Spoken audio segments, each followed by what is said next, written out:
Welcome to our channel. నేను పద్మిని, ప్రస్తుతంతో పాటు senior journalist అలాగే పొలిటికల్ అనలిస్ట్ ఇమ్మంది రామారావు గారు ఉన్నారు. మాట్లాడదాం. సార్ నమస్తే. సార్ నమస్తే మేడం. సార్, ఆంధ్రప్రదేశ్ ఎన్నికలు అంతా ఒక ఎత్తు, పిఠాపురం ఎన్నికలు ఒక ఎత్తు అని అనొచ్చేమో. ఎందుకంటే చాలా ఎక్స్పెక్టేషన్స్ కానీ, ఎందుకంటే పవన్ కళ్యాణ్ గారు అక్కడ పోటీ చేస్తూ ఉన్నారు, అపోజిషన్ కూడా స్ట్రాంగ్ గా ఉంది డెఫినెట్లీ.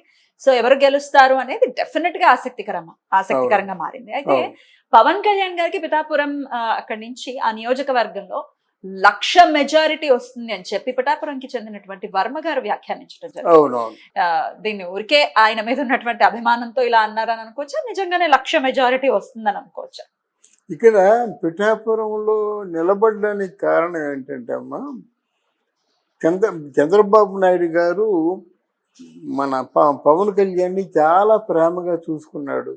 ఎందుకు చూసుకున్నాడంటే 44 సంవత్సరాల రాజకీయ జీవితంలో ఉండి 53 రోజులు జైల్లో ఉన్నప్పుడు నేనున్నాను అని చెప్పిన వాళ్ళు ఎవరూ లేరు. తెలుగుదేశం పార్టీలో ఎంత పెద్దవాళ్ళు ఉన్నా వాళ్ళు రాలేదు, ఎవరు మిగతా వర్గాల వరకు కూడా రాలేదు. బీజేపీ పార్టీ కానీ ఎవరు రాలేదు. వచ్చింది ఒకే ఒక పవన్ కళ్యాణ్. అది ఎలాంటి పరిస్థితుల్లో వచ్చాడంటే ఆయన కోసం వెళ్ళలేదు, జనవాణి కార్యక్రమం కోసం వెళ్ళాడు. ఈ వార్త తెలియగానే వెళ్తే పోలీసులు చాలా ఆటంకాలు కల్పించారన్నమాట, వెళ్లకుండా చేశారు.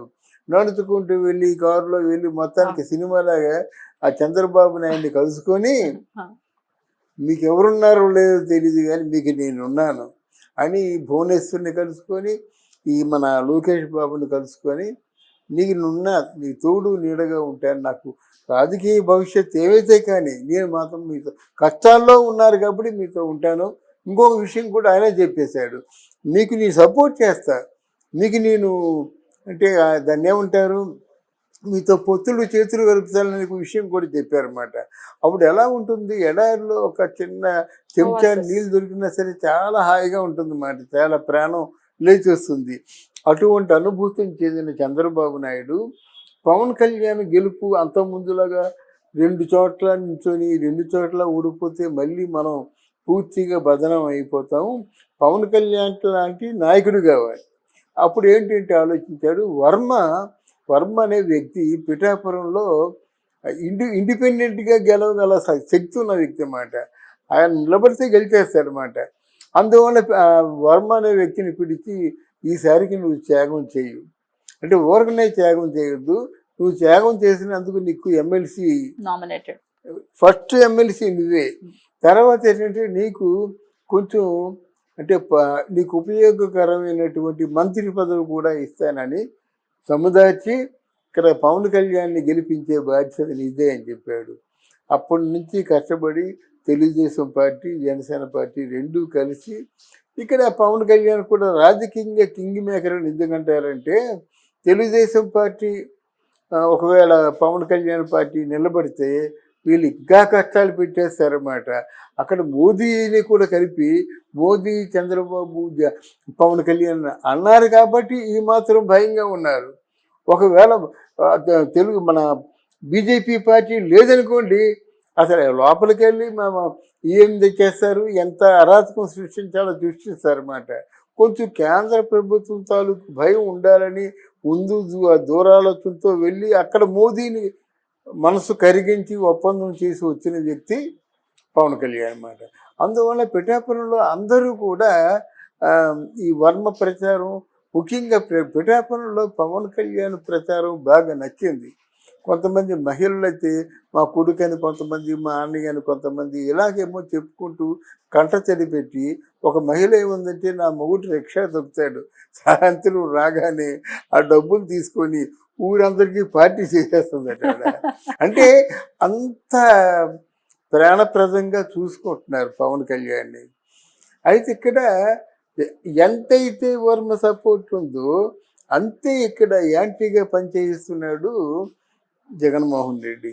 సహజంగా ఏమంటాడు ఆయన సింహం సింగిల్గా వస్తుంది, పందులే 10 గుంపులుగా 10 గుంపులుగా వస్తాయన్నాడు కదా, అది ఆయనకే వర్తిస్తుంది. ఎందుకే ఒక చిన్న ప్రాణాన్ని కొట్టడానికి ఒక కాపు నాయకుడు ముద్దగాడ పద్మనాభం, మిథున్ రెడ్డి, ఎవడు మిథున్ రెడ్డి అంటే పెద్దిరెడ్డి రామచంద్రారెడ్డి, ఆయన తాలూకు కొడుకు, వీళ్ళు ఇక్కడ మనకి ద్వారంపూడి చంద్రశేఖర్ రెడ్డి కాకినాడ నుంచి ఇలా 10 మందిని అరేంజ్ చేశారన్నమాట. ఈ 10 మంది ఎన్ని వేల కోట్లైనా ఖర్చు పెట్టండి, నాకు పవన్ ఓడిపోవాలి అంతా చేశారు. వాళ్ళు అంతా యాంటీగా వర్కౌట్ చేశారు. ఇప్పుడు ఒక్కొక్కరు ఏమంటున్నారంటే ఆ సర్వేలు అంటే అది ఎలాగా ఆ నెంబర్లు చెప్పాలో తెలియకుండా నోటుకు వచ్చినట్టు ఒక పెద్ద బోర్డు చిన్న చాక్ పీసు పట్టుకొని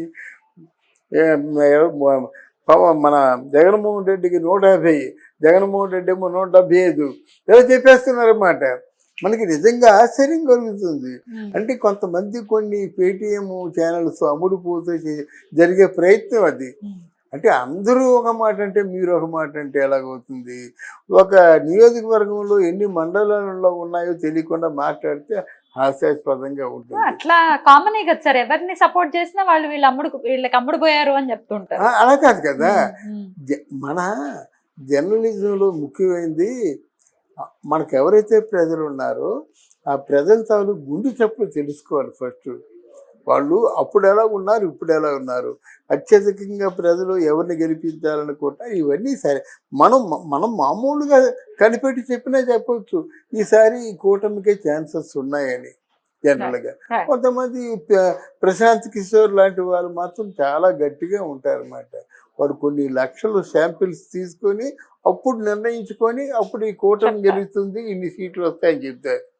అలా కాకుండా ఇప్పుడు వైసీపీ పార్టీ ఇన్ని 150, 170 ఇంకా రకరకాల 130 వాళ్ళకి వస్తాయి, ఇలా డిపాజిట్లు రావు అని చెప్పేసరికి నిజంగా వీళ్ళు వైసీపీ పార్టీ వాళ్ళు గెలిచే వాళ్ళు అయితే అందులో వైసీపీ పార్టీలో బాగా మెజారిటీ ఉన్నటువంటి నెంబర్ 2 అనిపించుకున్న బొత్స సత్యనారాయణ పార్టీకి ఎందుకు రిజైన్ చేస్తాడు?